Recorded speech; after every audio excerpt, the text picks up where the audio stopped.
तेजस्वी यादव को लेकर ललन सिंह ने बयान दिया, उसके बाद ललन सिंह अपने बयान से वापस जाते हैं। उसके बाद उपेंद्र कुशवाहा लगातार हमला करते हैं। पूरे मसले पर क्या कहना है? देखिए, तेजस्वी जी और ललन जी की इस विषय पे जो उनका पलटवार उन पे होता है, उनका पलटवार उन पे होता है।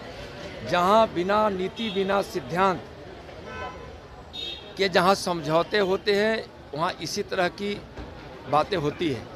उस पर मुझको बहुत कुछ नहीं करना, वह उनका मामला है।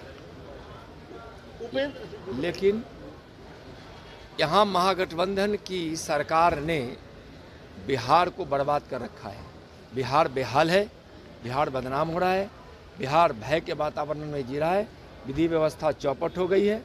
हत्या, लूट, बलात्कार, डकैती और चोरी, खुलेआम अपराधियों का गोलीबारी करना, यह सब आम बात हो गई है।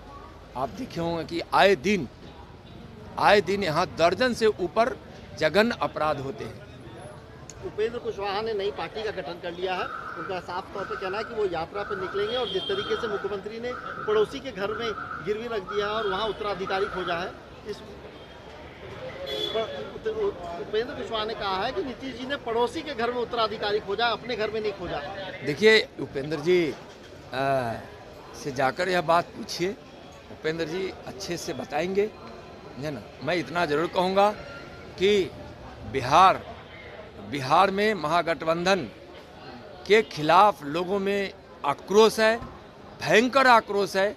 2024 में हम 40 सीट जीतेंगे, सुपड़ा साफ करेंगे और बिहार की विकास की धारा जो दिल्ली से निकलकर बिहार के लिए चलती है, जो गरीबों के मसीहा और भारत के ही नहीं दुनिया के सबसे लोकप्रिय नेता आदरणीय नरेंद्र मोदी जी के भगीरथ प्रयास से विकास की गंगा बिहार में बह रही है, उसको रोकने का महागठबंधन प्रयास कर रही है। उसको हम रोकने नहीं देंगे। बालू माफियाओं का राज हो गया है, अपराधियों का राज हो गया है। विधि व्यवस्था नाम की यहाँ कोई चीज़ नहीं, जैसा मैंने पहले बताया है। और कांग्रेस इस तरह से अलबला गई है, इस तरह से हताश हो गई है, निराश हो गई है, जो एक फैमिली की पार्टी रह गई है। माननीय प्रधानमंत्री जी जो गरीबों के मसीहा हैं, गरीब मानता है कि हमारे मसीहा है। नरेंद्र मोदी जी ने गरीबों के ज़िंदगी में खुशियाँ लाई है, गरीब कल्याण की योजनाओं से गरीबों के घर में खुशियाँ पहुँची है। उसको आज कांग्रेस के नेताओं द्वारा जो अनाप शनाप बोला जा रहा है, यह बहुत ही घोर निंदनीय है।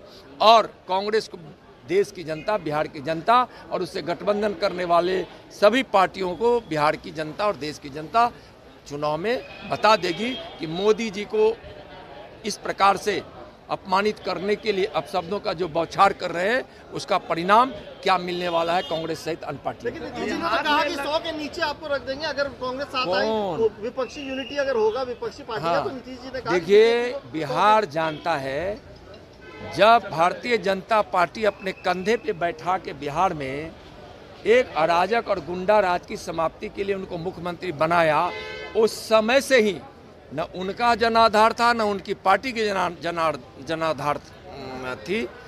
लेकिन भारतीय जनता पार्टी ने समर्पण किया और समर्पण के बदौलत बिहार में एक अच्छी सरकार बनाने की कोशिश की थी।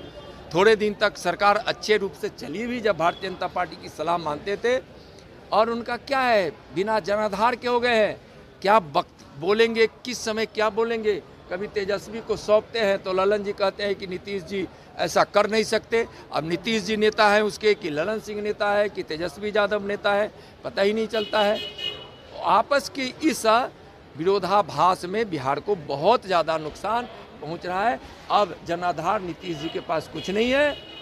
निराधार, बिना जनाधार की पार्टी जदयू हो गई है और नीतीश जी हताश हो गए, निराश हुए हैं और उसमें बेबुनियादी बातों को बोलते रहते हैं। होली के बाद ही तेजस्वी यादव मुख्यमंत्री बनेंगे। अच्छा भाई, तेजस्वी जी बने, वो बने, महागठबंधन की सरकार है, वो समझे किस पार्टी को कौन तोड़ेगा, कौन किसको तोड़ेगा। लेकिन जदयू और नीतीश कुमार जी इतना असहज हैं, उनको भय है कि तेजस्वी जी के सारी क्रियाकलापों से वो अवगत है और आरजेडी के लोग जदयू के विधायकों को तोड़ने में लगे हैं।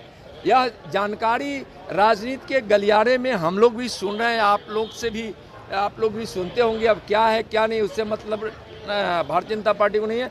भारतीय जनता पार्टी नीति सिद्धांत की बात करती है, विकास की राजनीति करती है, देशभक्ति की बात करती है। और माननीय प्रधानमंत्री नरेंद्र मोदी जी के नेतृत्व में, उनके प्रेरणा में भारत को विश्व गुरु और आत्मनिर्भर बनाने के लिए भारतीय जनता पार्टी दिन रात काम करती है। कौन क्या कर रहा है उससे भारतीय जनता पार्टी को कोई मतलब नहीं। अमित शाह भी आ रहे हैं और लगातार महागठबंधन ये कह रही है कि अमित शाह आएंगे तो नफरत की राजनीति करेंगे, कुछ भी बिहार के लिए नहीं बोलेंगे। आज तक अमित शाह जी नफरत की राजनीति किए हैं क्या? नफरत करने वाला तो ये लोग हैं। कभी क्वेश्चन जो बिहार का क्वेश्चन पेपर होता है उसमें कश्मीर को देश दिखा देते हैं, कभी जो है तुष्टीकरण की बात करते हैं।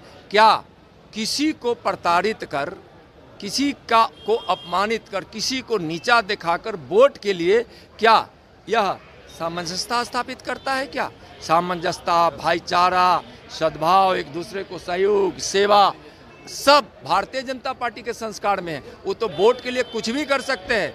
यहाँ देश की आंतरिक सुरक्षा किस प्रकार से माननीय प्रधानमंत्री जी के नेतृत्व में माननीय गृह मंत्री जी ने स्थापित किया है। अब पहले की तरह सीरियल बम ब्लास्ट नहीं होते हैं।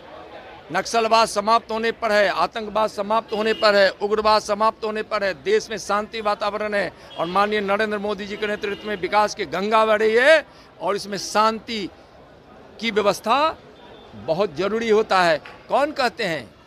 उनको बहुत तकलीफ हो रहा है 370 धारा हटाने से, राम जन्मभूमि बनने से उनको तकलीफ हो रहा है कि आप 70 साल तक 75 साल तक उन्होंने गरीबों को घर नहीं दिया, शौचालय नहीं दिया, गांव को बिजली नहीं दी, सड़क नहीं दी, अच्छे स्वास्थ्य की व्यवस्था नहीं की, मुफ्त में अनाज नहीं थी, आयुष्मान भारत कार्ड नहीं बनाया।